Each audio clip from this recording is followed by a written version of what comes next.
Good day, everyone. Welcome back to the Aim Alumni Leadership Podcast Series, Season 2, the Triple A Awardees edition. This is CJ Hasana from MBM 1988. Paolo Balinas from MBA 2014. This episode offers a wealth of insights and experiences from our esteemed guests from the roster of the Triple A Awardees 2025. And Siege, I think before we move on to our official podcast, I'd like to highlight that we're very, very excited for launching our season 2. I think for the previous sessions, it'd be more on Zoom. It's the first time we're doing it face to face. Face to face, yes. And on top of that, we're even having our international alumni.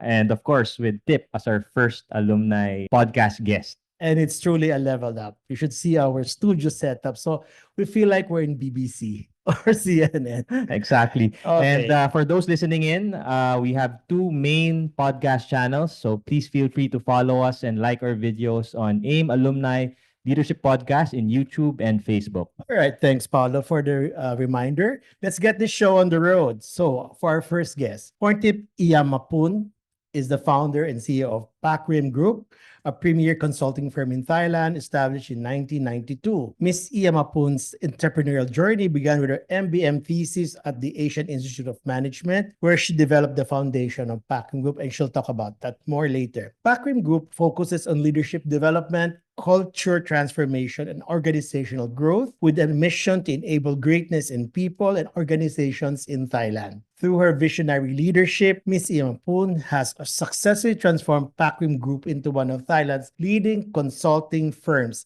helping over 1,000 organizations, including top government agencies, corporations, and educational institutions to build strong leadership capabilities and achieve sustainable growth. Friends, let us welcome Kun Porntip Iyimapun of MBM 1992. Sawadee Tip. Sawadee. Sawadee. And thank you for accepting the invitation to appear on the AIM Leadership Podcast Series. Hello? Yeah, so actually prior to this, CJ and I were discussing, right? So we've done this for 3 episodes and this is our 4th, but first time we invited an international guest. And we're very much excited to learn from you about your experience in AIM, your career lessons, advice to the younger generation, as well as advice to the older generations, right? So more experience, not older, sorry. Wiser. Wiser. Okay, let's kick off. Tip, your journey with Aaaim Group started with your MBM thesis at AIM. Can you take us back to that moment? What inspired you to turn your thesis into a real business? First of all, it's my honor to be your guest. And I'm so glad to be back to AIM. Yeah. And if you ask me what inspired me to come to AIM, first, I think we are talking about almost 35 years ago. That's long. 35 years ago, at that time, I still just graduated from my undergraduate degree. I met some AIM alumni at that time. And they are also smart and very successful business people. And I asked them that, what school you went for? He said, AIM. I said, what? AIM? Asian Institute of Management. And I think I told myself that I want to be successful, somebody like them. So I already made up my mind, I want to come here for my master degrees. So that is why I come to AIM. I have to thanking all my senior in Thailand. They are inspire me to come to AIM. And thank you for the ADB scholarship. So I applied for the ADB scholarship and I got that. So now, how the thesis come from, right? In fact, I before I come to AIM, I still don't know what kind of career I want to go after my study, because I think we are very successful in corporate, yeah. But come to AIM because of the MRR, I want to find something that does not exist in Thailand. I want to do something new. And somebody introduced me an idea of recruitment advertising. So I hear recruitment advertising. I never hear this word in Thailand because we all only have recruitment announcement in the classified paper. So I decided to take that topic, say, okay, I want to transform the classified pages. Talking about 30 something years ago. Classified is still very popularized. How to transform this classified paper, the paper to be a piece of more creative, innovative and all that. So that became my topic. And I have to thank you, my professor Asansa. He's such a great professor. And but first, my friend, my classmate told me that, do you know this professor? professor, he's so tough. And he failed so many students. We like Oh that. no, oh no. So maybe because of that. So I told myself, I really have to do a very good paper in order to pass. So having a tough teacher is good, right? Yes. So the student do a little bit more effort. So I really put a lot of effort to do the market research and feasibility study and all that. So I submit the paper to my professor, and I don't feel he's so tough to me. He said, Tip, this is a great idea. I think I want to be your partner in this business. I said, oh, that means good. Okay, so I finished the paper. I get so excited because I find out there's no existing this kind of business, this kind of service in Thailand. Because in the marketing, professor teach us that when you go to the island and you see nobody wearing shoes, and that is what you think you can sell shoes, right? So, That sounds like Ned Roberto. yeah, that's what he said. Professor Roberto. Professor, I found an island that nobody wearing shoes, so I'm going to do something to let them wear shoes. So I really using this thesis. So I submit the thesis. I got a good score from Professor Asansao. Okay, it's not easy. Then they said, okay, you have to stay another 2 or 3 weeks to receive the certificate, not the ceremony and all that. I said, no, I'm so excited. I will bring this paper, go back and set up the company. I want to register the company as soon as possible. So this is the whole journey about the thesis. Become my first career. Because there was nothing of such product in Thailand. Actually, it's very inspiring because I myself am guilty, right? I created this MRR for months, but didn't end up executing it. So it's very inspiring that you actually turned it to an actual business. So I think the challenge that most people encounter is they create a comprehensive plan, but when it comes to execution, there are a lot of unexpected things, right? So are there any unexpected things that happened that could have potentially blocked you from turning your thesis into a very profitable business? And how did you overcome them, right? Many. What was the most memorable of the challenges? You know, first thing, the first step when I go back is May. I remember in May 1992, we got a crew in Thailand. I want to register the company, all the government offices all closed. So that's oh no, this is the first challenge, right? Being just a young graduate and set up a company, I want to recruit a team. Nobody trusts you. I want somebody have experience and come and help me, but I think we have no credibility to recruit. So then I have to decide that, never mind, I'm a freshie, so I recruit some freshie from university. So I got 3 young graduates from local universities become my first employees. Yeah. So you don't have you have nothing to attract the talent to come with you. So you have to build them up from zero and including yourself. This is what the entrepreneur will face. If you want to do a product or services that the market never exists, you have to put a lot of education, telling them what's the benefit, why they have to use you. There's a lot of hard work. But if you put that effort, the market belongs to you because I have no competitors. But the customer, they don't know what they don't know, what they don't have. So it's education, convincing, share your intention. You must believe in the product that you created and ask them for a chance. I say, just give me a chance and taste it first. If you know good, you don't need to buy. Yeah. So those kind of process is what an entrepreneur have to go through. Yeah. Out of curiosity, how long did it take you to book your first client? About 4 months, which is not that long, right? Oh, yeah. Yeah. I got my first customer in 4 months. Okay. Yes. And then in 1 year, how many customers did you have? I think the first year I break even my operation. Okay. Wow, that's very good. I mean, most I'm businesses good with numbers. very good with numbers. And do you think Aim prepared you for that? Yes. Because of that paper, I focus. It's everything as what I planned, even beyond what my focus. Yeah. And maybe because of the product, the services is what the market want and nobody doing it. I have no competitors. And once the first customer comes, second customer come, when they see our job in the paper, in the classify, they say, this, who did that? Yeah. So, go to, that time is a RA, recruitment advertising, we call RA. RA did this one. So we differentiate our product and let the market see that this is the quality. We turn job announcement become a piece of PR for organization to position themselves as an employer of choice. You know, that's a concept. Announcement is just a government announcement thing. Right. You just put the text and say, okay, we want to recruit, 5 marketing executives. So what? If I'm good, why should I join your company? So we have the copyright there. So all these things, we add values. We add values. And within 3 years, I think we cover almost 50% of top 500 company in Thailand. Oh, wow. So that is a very short period. And that's the roster you need. Yeah. So you need that. You need that step. It's very impressive because sometimes when you think about a business that you want to start and you find out that nobody's doing it, makes you wonder, right? Why is nobody doing it? Correct. Right? Is It it should not discourage by people say, no, we never use this. Okay. It should not be this because it's your own conviction and your belief in your product. Reality check. How did you finance your first year? Definitely. Borrow from father.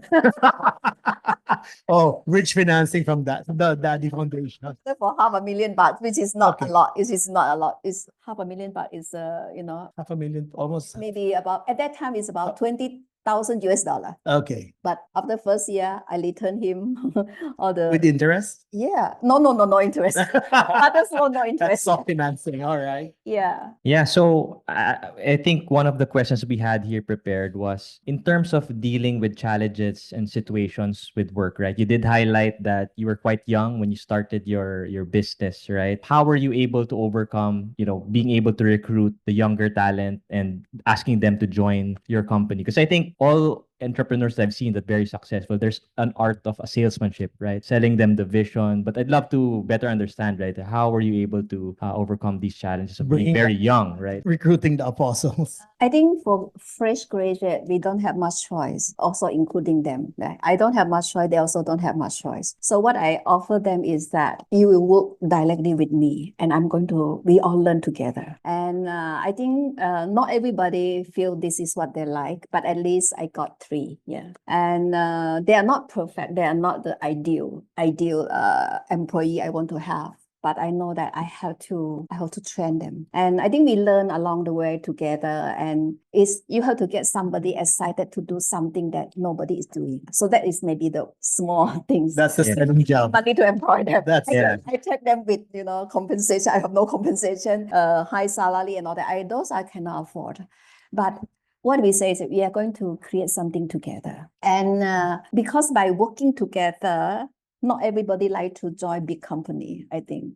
But some maybe once. For myself, I also have friends told me that, Tip, are you sure immediately after graduate you want to set up this business? I think you should go and work for some big organization first. Yeah, this is what normally we MBMs do. That's right. Yeah, That's right. That's the route. You The got safer choice, right? you learn mistake from other people's money, right? You don't learn by your own. That's right. And you also can learn from them and also get some network before you set up the business. But my thinking is different. At that time, I told myself that, if I go and work on another big organization, if I get stuck down there, I will never come out again, become an entrepreneur. So I start from zero. I have nothing to lose. And the price to fail is not so expensive, right? Yeah, being a freshie and all that. So people may forgive you. So I feel that I should start now instead of going in a corporate for 5 or 10 years. And after that, left that big packages, and come out to be an entrepreneur. So maybe that is also a very important decision making of my life. Yeah.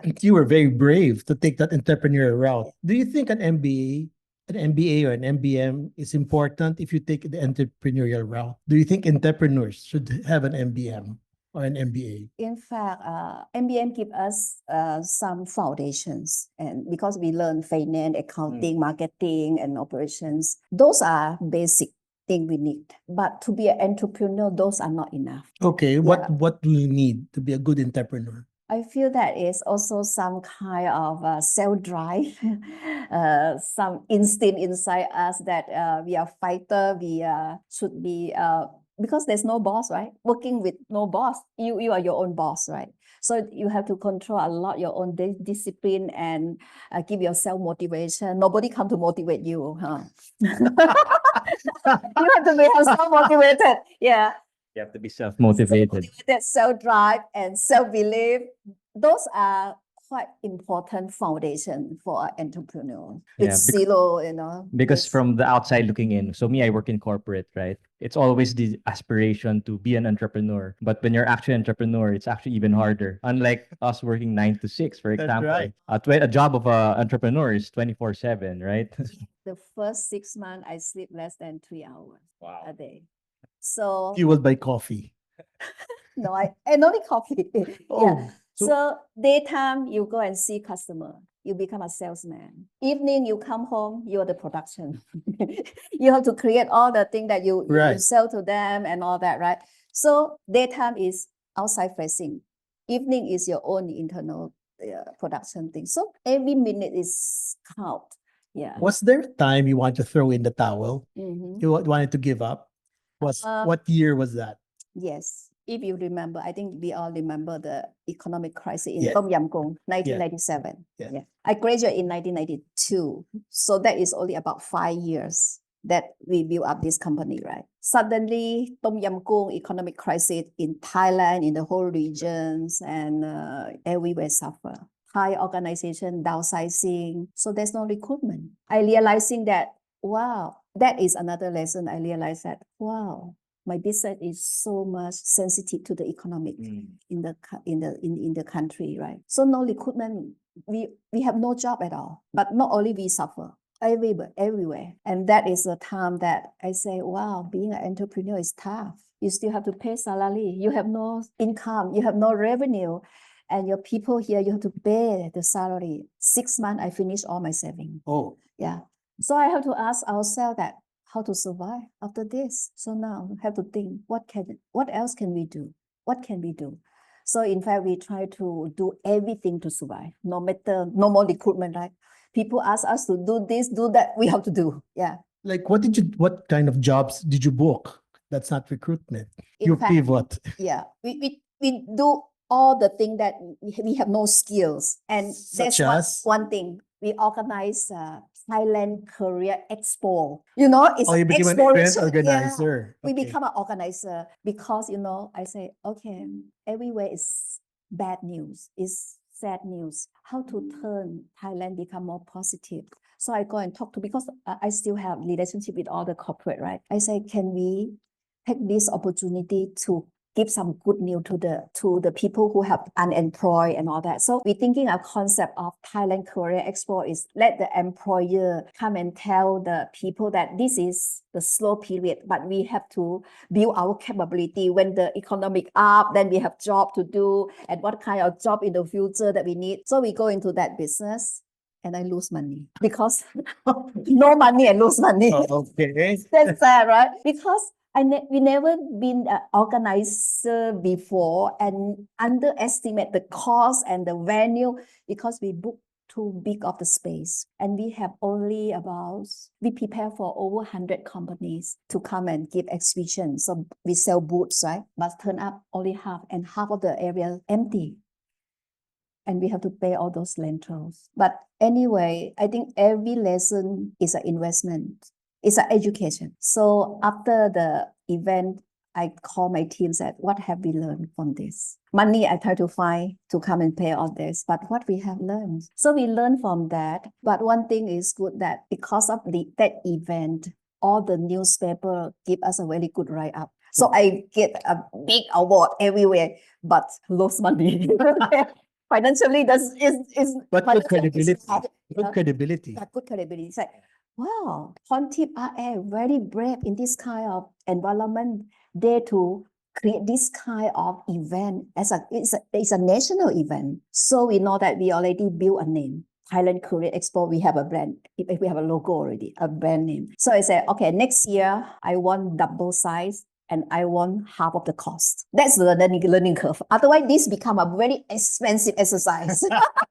So we have to. So the second year, we continue. This is an annual event. Second year, double size, half of the cost. Okay. Because we know how to, what is necessary, what is not, and we pay a lot of learning curve. And after that, we continue this period. This is another new service under the crisis come up, yeah. And we do this for almost 5 years. Thailand Career Expo is another creation of our company, yeah. I really like what you shared about viewing it as an investment versus a cost, right?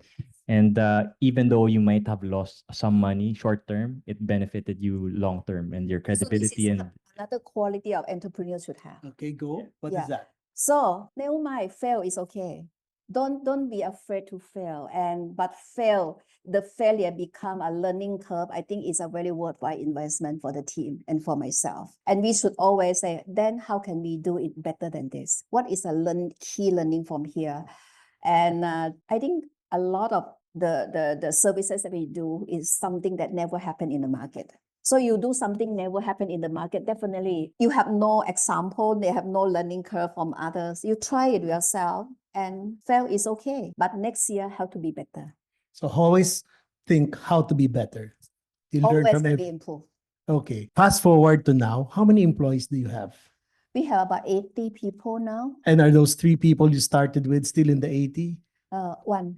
The other two, because yeah, I have, in fact, in our company, I have a few with us about 30 years. Yeah. Oh, okay. Yeah. So not everyone can catch up with the transformation that we have.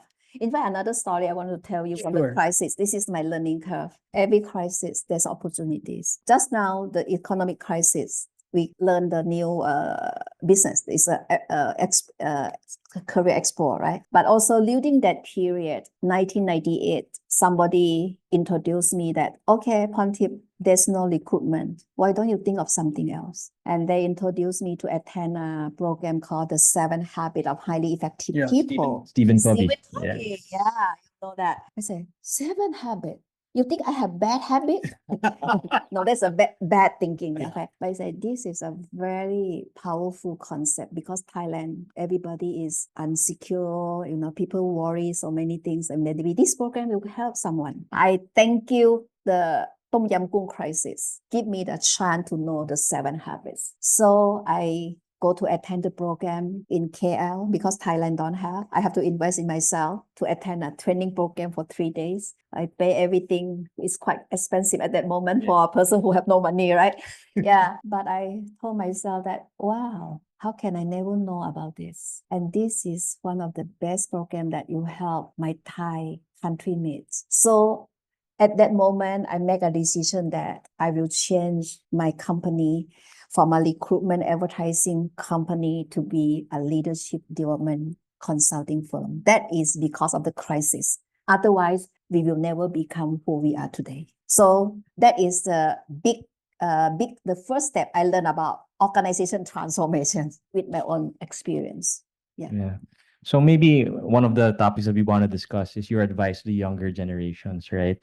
So speaking of habits, right? Knowing the younger generation, one of the biggest challenges is us always wanting to jump to the next role or to the next company or the next job, right? Yeah. So what would you advise to individuals, young individuals who are in corporate that would want to make a career leap? In fact, I also wish myself will discover myself earlier than this. Yeah. But anyway, I think late is better than never. That's Yeah. right.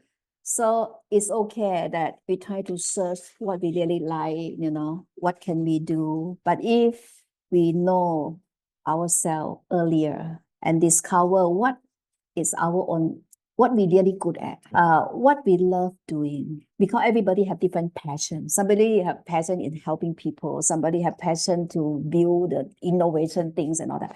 So we have to discover what is our passion, what I'm really good at, and what success look like as a human being can be all different. So if we discover that and find a career that you really enjoy doing it, I think the worst thing is every day wake up to do something you don't like. No matter how successful you are, your life will never fulfill and happy. So discover that, focus, go deep into it, be the best in that part, in that subject, in that topic, in that skill.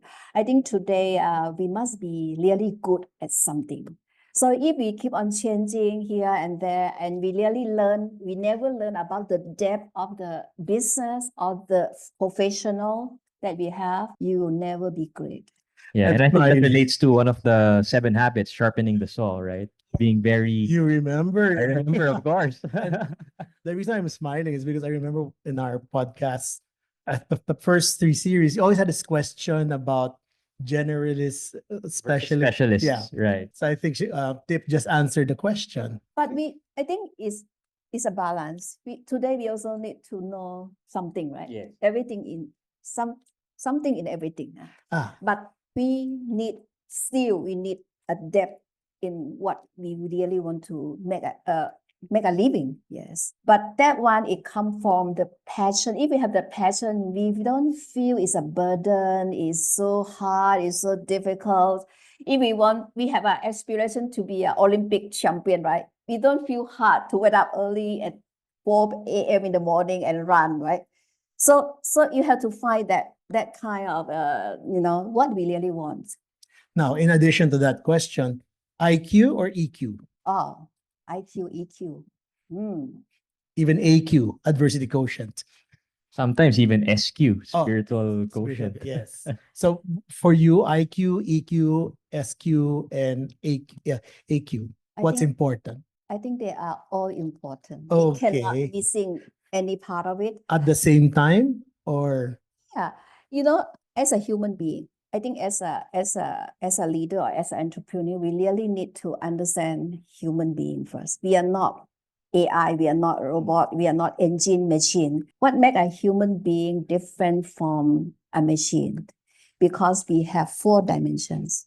We have the body, mind, heart, and spirit. So these are the 4 dimensions that make us human.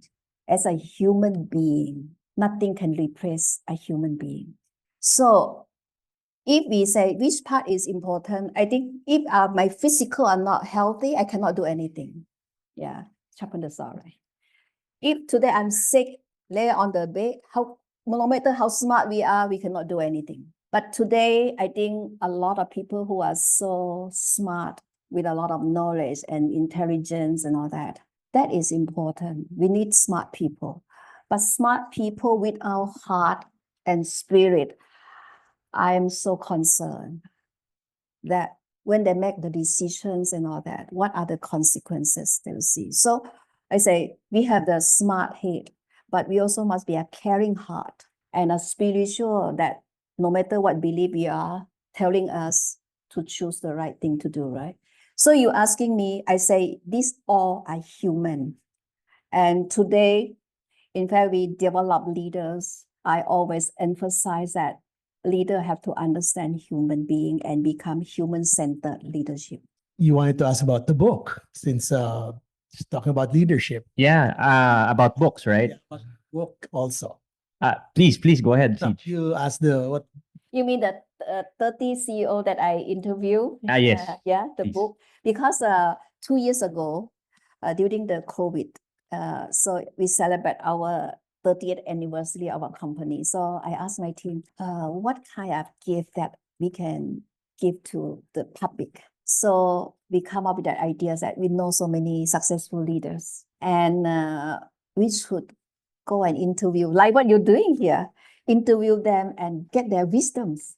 Ask them to share their wisdom, how to make them so successful. And somebody not success, but we want to look for sustainable success. Yes. Yeah. So we select 30 CEOs in Thailand, and I myself personally interview them. And so we create a book. Yeah. So we call it Decoding the Great and Enduring Leaders. Yeah.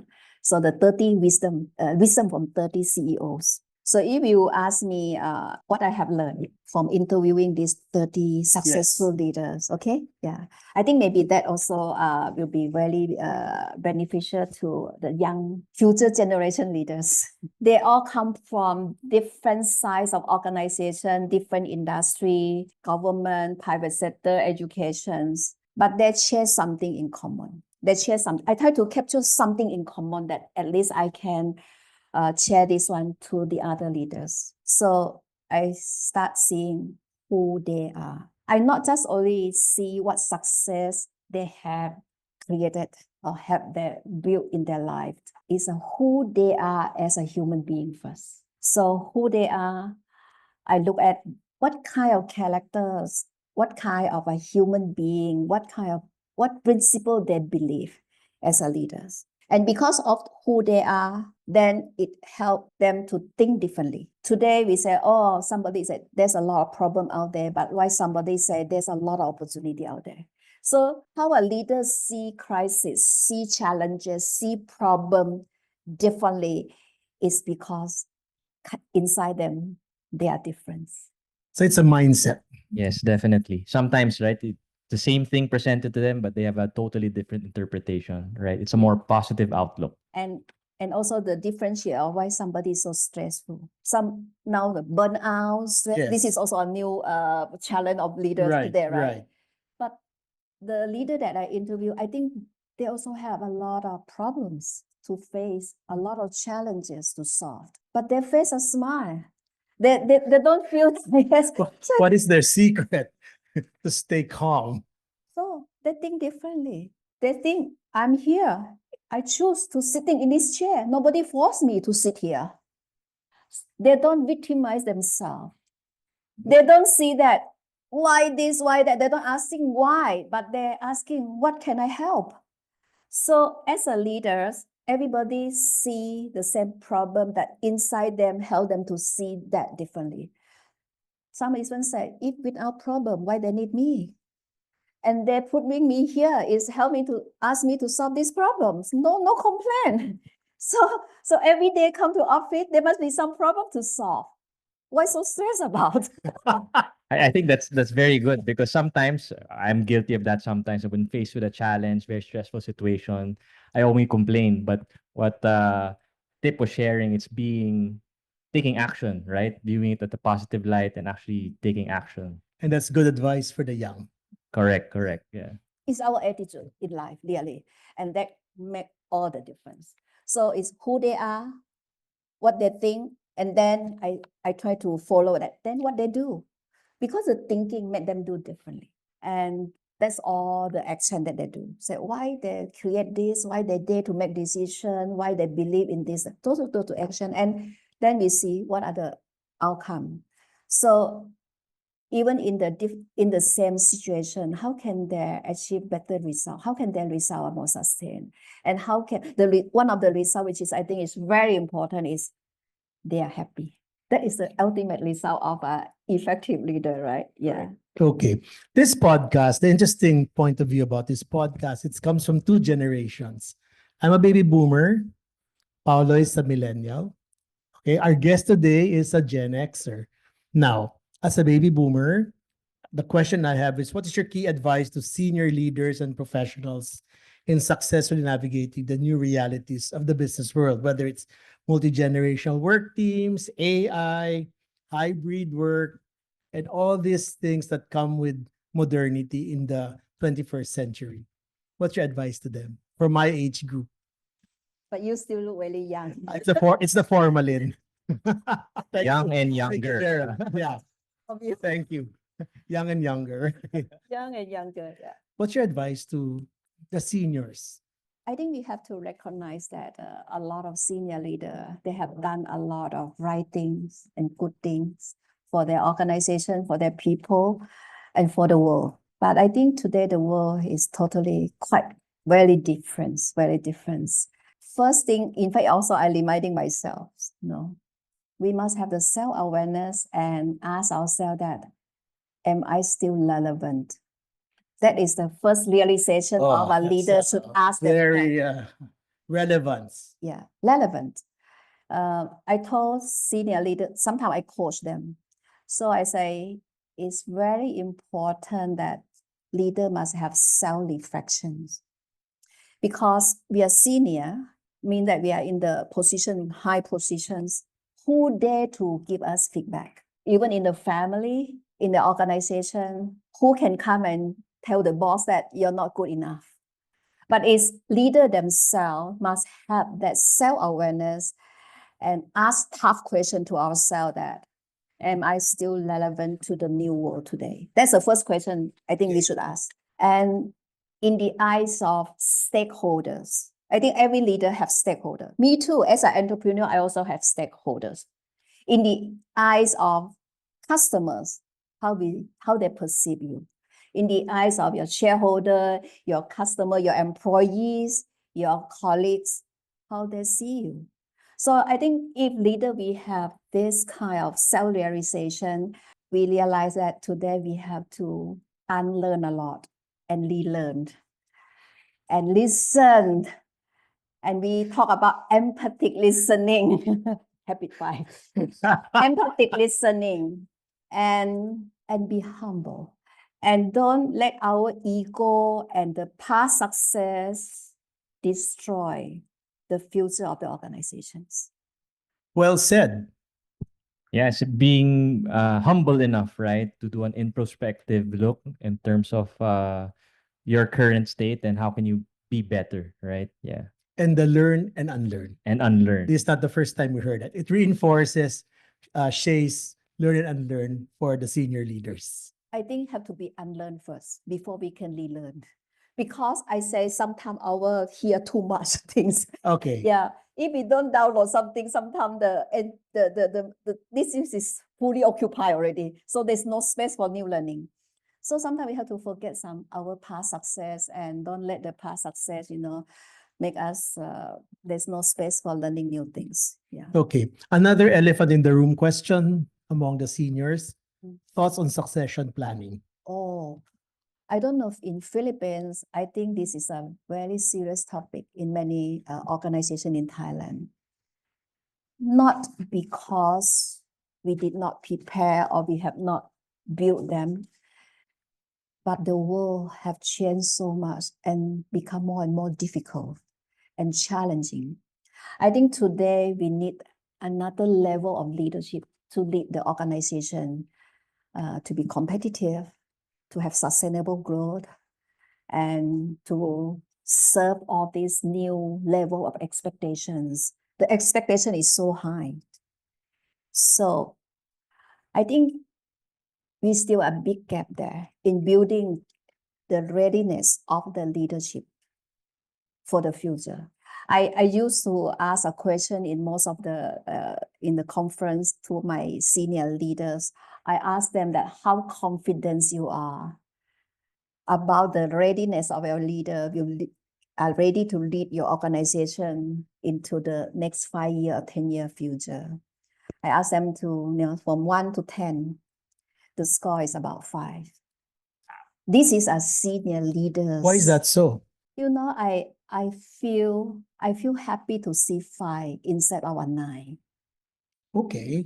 I see the number 5, 5.5, 5.6. I say that is humble. They know that they are not doing good enough. And they are confronting the reality that we have to do something different. But if they say, oh, we are ready, we are perfect, we are good, we are nice, the action will be different.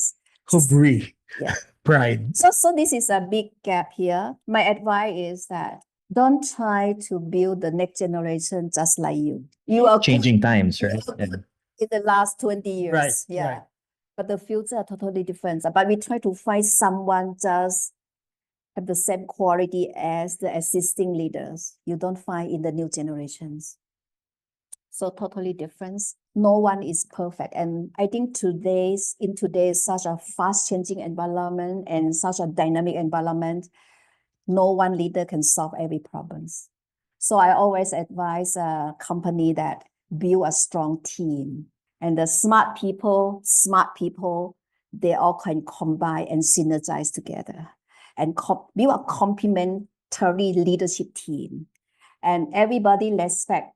You are good at finance, I listen to you. You are good at technology, I listen to you. You are good with people. So every leader must good in something, but they are not perfect.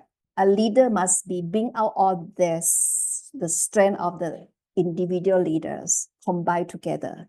And that will be a very strong team. So for succession plan, I don't say just only develop 1 or 2 person and can lead your organization forward. That is that is unrealistic and it's very risky. And now people change job, right? So we always say build a team, but a team is not just an individual of super smart people, but is how to make them become a smart team. Okay. That is the most important.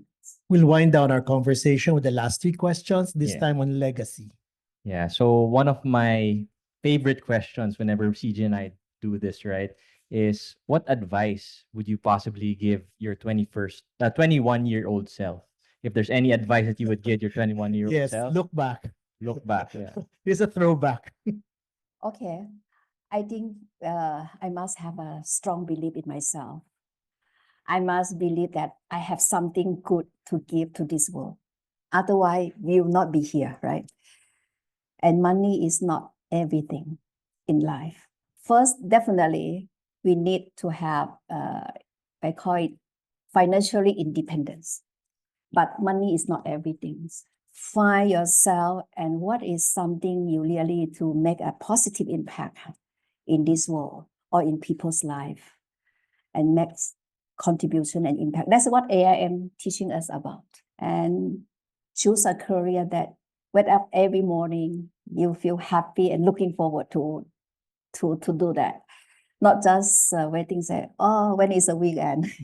Yeah. So how to make every day is your first day, every day is Monday, and you are in a good, you're the right career. Yes. I like that, don't be driven by purely financial profit, but really identify something that you're passionate about and double down and do well in that specific domain, right? Thank you for that. And you have to love what you do. Yeah, that's what you At the end of the day, you love what you do. Okay, legacy in one sentence.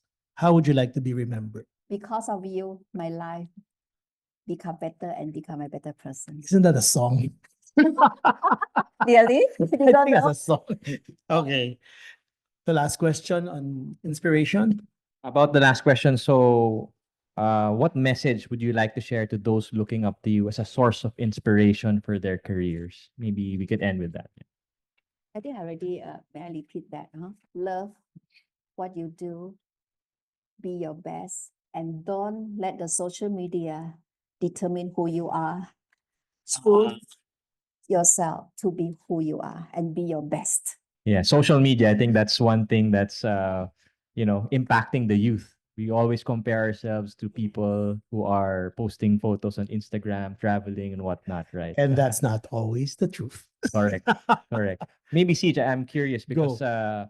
Tip shared a really interesting book, Seven Habits, right? Are there any books that were truly impactful to you and your career? And what books can you share for our listeners to read? I am a little bit biased to the EQ side of the things. So another book I think every leaders who want to be successful have to read is Leading at the Speed of Trust. As a leader today, if you don't know how to build trust and consistently build our credibility to earn trust from stakeholders, it's very difficult to be a great leader today. Leading at the Speed of Trust by Stephen M. R. Covey. Hey, I'll add Paulo. that to my I know. read books. He does a podcast on book reviews. Oh, So you'll have to add that. For sure. you can invite me Yes. Oh. by Zoom. By Zoom, that's right. Yeah. Okay, thank you very much, Tip, for sharing your inspiring story. Very welcome. Thank you. We hope to see you in Bangkok one of these days. Sure. Okay, so that's it, ladies and gentlemen.